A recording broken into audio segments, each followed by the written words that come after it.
I stood in what used to be my barn, or where my barn used to stand. Hard to tell the difference when all you've got left is a concrete foundation and splinters scattered across 3 acres. The tornado had come through at 2 in the morning. I'd heard it, that freight train sound everyone talks about.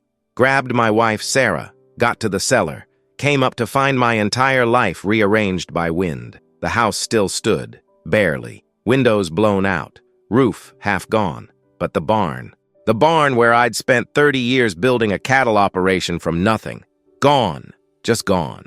And the cattle, 27 head of Black Angus, my retirement, my legacy, my children's inheritance. I found pieces of them.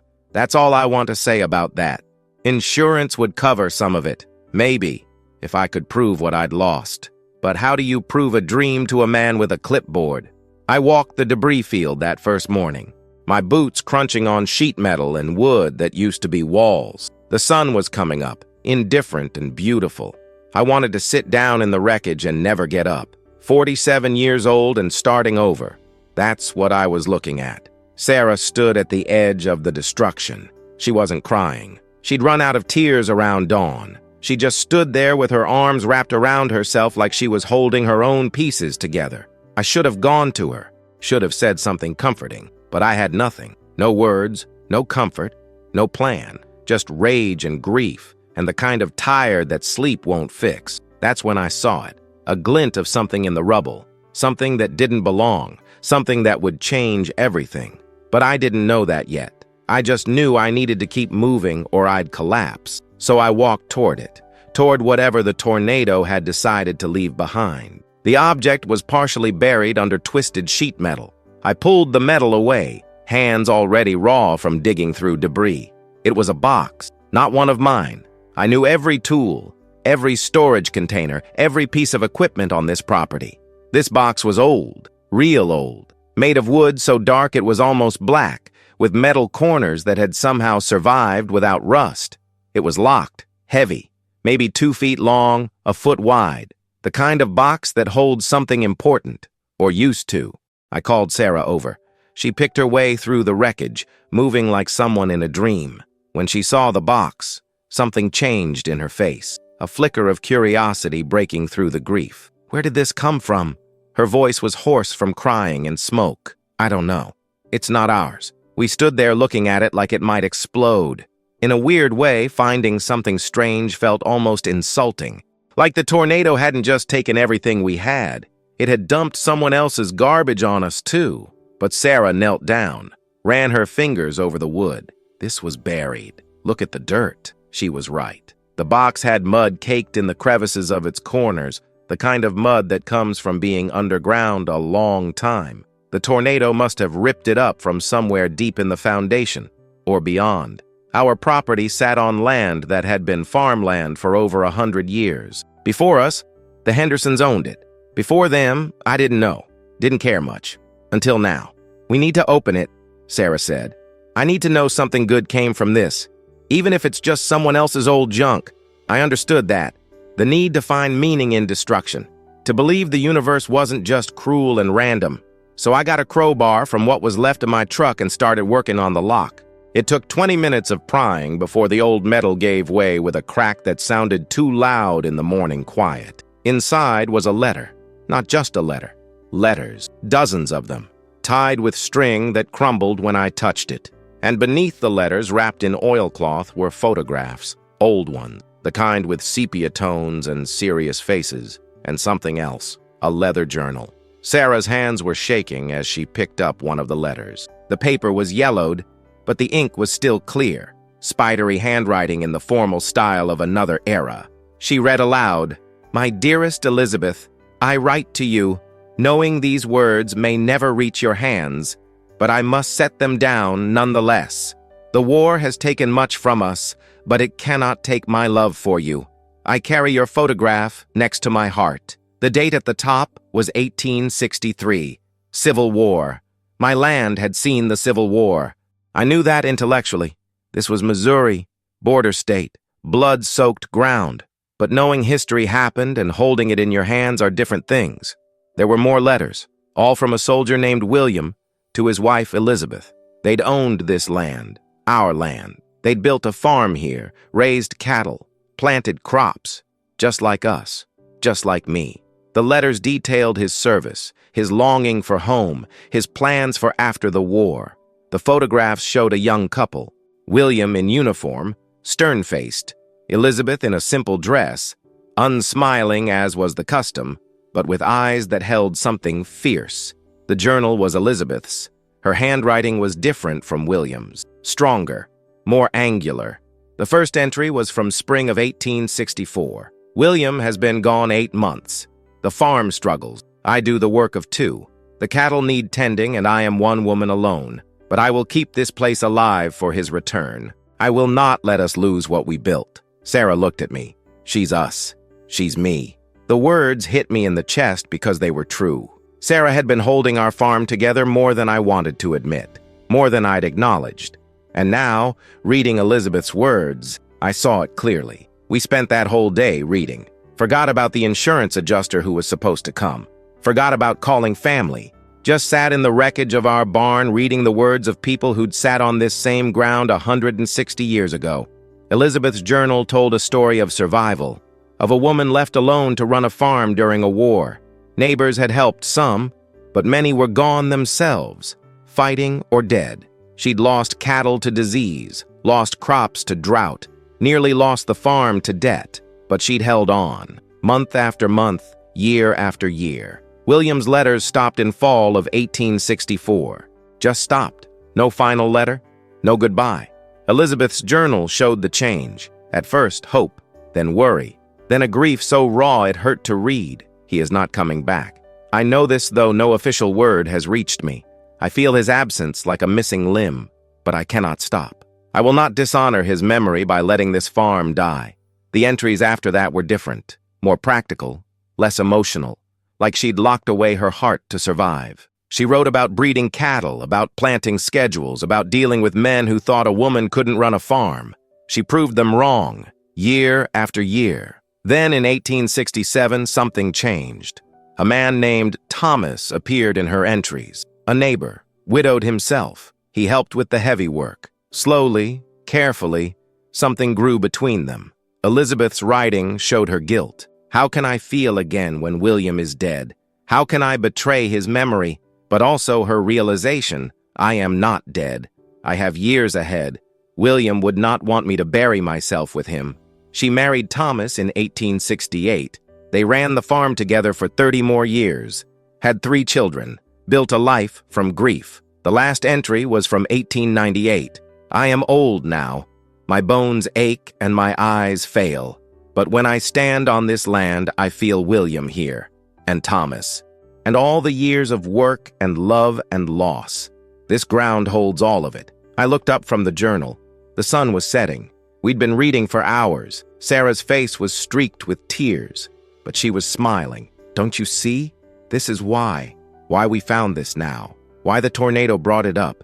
She needs us to know we're not the first to lose everything here. We're not the first to have to start over.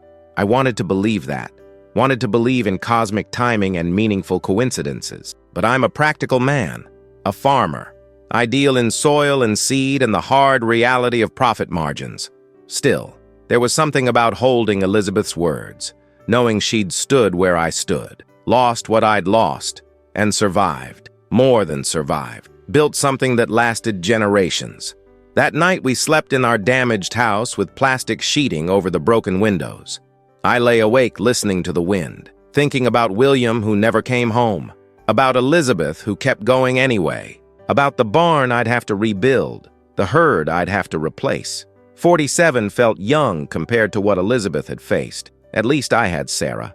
At least I was alive. At least I had a choice. In the morning, I started making calls. Insurance first, then the bank about a loan, then contractors about rebuilding. With each call, I felt something shifting. Not hope exactly, but something like it. Determination, maybe. The kind Elizabeth had shown in her journal. The kind that doesn't ask permission or wait for perfect conditions. It just moves forward because stopping isn't an option. Sarah started sorting through the house. What could be saved? What was lost? She moved with purpose now, the paralysis of shock wearing off. When the insurance adjuster came 3 days later, I showed him everything. The foundation, the debris field, the photographs I'd taken. And then, on impulse, I showed him the box, told him what we'd found. He was a man in his 60s, probably close to retirement. He'd seen a lot of disaster. He picked up one of William's letters carefully, read it slowly. When he looked up, his eyes were wet. "My great-great-grandfather fought in that war," he said. "Never came home either. Left my great-great-grandmother with 4 kids and a farm in Kentucky. She kept it going 30 years. The adjuster's name was Robert. He spent an extra hour with us, reading some of the letters, looking at the photographs. Before he left, he shook my hand. "I'll make sure your claim goes through, and I'll make sure it's fair. You've got history here. That matters." True to his word, the insurance came through. Not everything, never is, but enough to start rebuilding. I hired a crew. We broke ground on a new barn in early summer. Modern design, better ventilation, stronger structure. But I had them pour the foundation around the spot where we'd found the box. Left that ground untouched. Sarah thought I was being superstitious. Maybe I was, but it felt right. While the barn went up, I started rebuilding the herd. Bought 6 heifers and a bull to start. Young stock. I'd have to wait years for them to mature, to breed, to build back to where I'd been. But I had years. Elizabeth had taught me that. The letters and journal, we donated most of them to the County Historical Society, kept copies for ourselves. But one letter, William's last, the one where he wrote about coming home and building their future, that one we kept original, framed it, hung it in the new barn when it was finished. The Historical Society did a small exhibit. Local newspaper ran a story. People started coming by, wanting to hear about the find, about Elizabeth and William, about survival and rebuilding. I wasn't comfortable with the attention, but Sarah handled it, told the story better than I could, and something unexpected happened. Other farmers started sharing their own stories, disasters they'd survived, generations of holding on to land through depression and drought and flood. We weren't unique. We were part of a long tradition. That realization changed something in me. I'd always thought of farming as a solitary struggle, me against nature and market forces, but it was bigger than that. By fall, the new barn was done. The young cattle were settling in. The house was repaired, better insulated than before. We had a mortgage now, debt that would take years to pay down, but we had a future. That's more than I'd thought we had the morning after the tornado. We held a small gathering when the barn was finished. Family, neighbors, the construction crew. Robert, the insurance adjuster, even came. We stood in the new barn, wood still smelling fresh, everything clean and perfect. And I tried to make a speech, failed, got too choked up. Sarah took over. She talked about Elizabeth, about finding strength in the stories of those who came before, about how disaster doesn't end things. It transforms them, makes them different, sometimes harder, but not over. People nodded. Some cried. A neighbor brought out a bottle of whiskey and we passed it around. Toasted the new barn. Toasted Elizabeth and William. Toasted survival. That night, after everyone left, I walked out to where the old barn had stood. You could still see the outline in the grass, the shape of what had been. I thought about Elizabeth standing in this same spot after William's death, deciding to keep going, making that choice every morning for 30 years. I thought about all the disasters that had happened here, tornado, war, drought, disease, and all the people who'd faced them and continued anyway. The land remembered. Even when we forgot, the land remembered.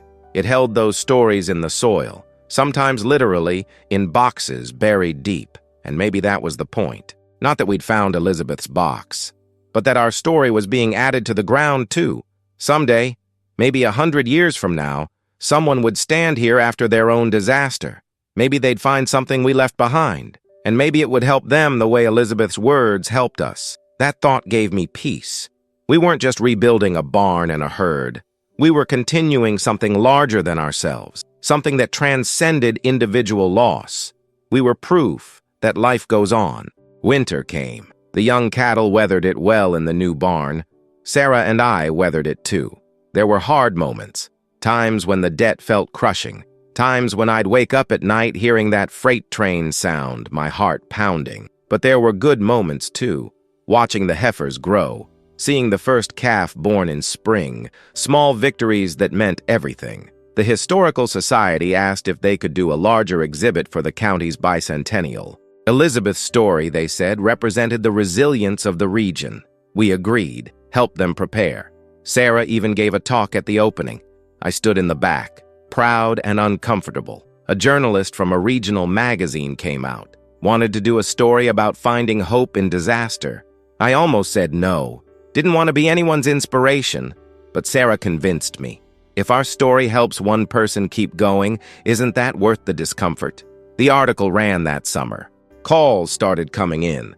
Other people who'd lost farms, businesses, homes to disaster, just wanting to talk, to hear they weren't alone. I wasn't equipped for that.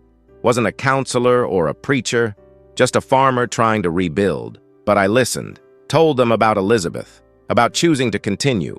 Some of them cried, some thanked me. One woman sent a letter months later, said she'd been ready to walk away from her family's ranch after a wildfire. But reading about Elizabeth made her reconsider. She was rebuilding now. Her words shook me. I'd been so focused on my own loss and recovery, I hadn't considered the ripple effects. How Elizabeth's century-old courage had reached forward to help us. How our story might reach forward to help others.